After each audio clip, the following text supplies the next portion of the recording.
আজ থেকে 5 শতাব্দী শেষে তোমাকে কেউ মনে রাখবে না, জানো?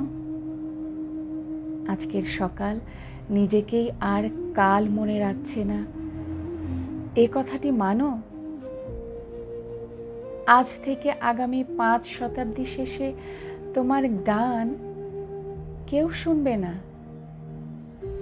মাছরাঙা পাখিটিও আর মাছরাঙা থাকবে না, সুন্দরবন থাকবে না সুন্দর, এমনকি তোমার প্রিয়তম গলার স্বর।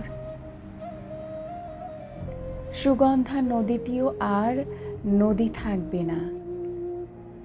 আজ থেকে আগামী 5 শতাব্দীর পর এই যে জনবহুল তুমি এবং অমর প্রতিভা, রোজ দুপুরে তাকে এক পলক দেখার জন্য আমি ক্লাসে 3য় শ্রেণী হয়েছি, যার নাম দিবা। সেও আর আসবে না পুকুর কিংবা স্নানের ঘাটে। আমারও আর শ্রেণী থাকবে না, লিখব না পাথর স্লেটে।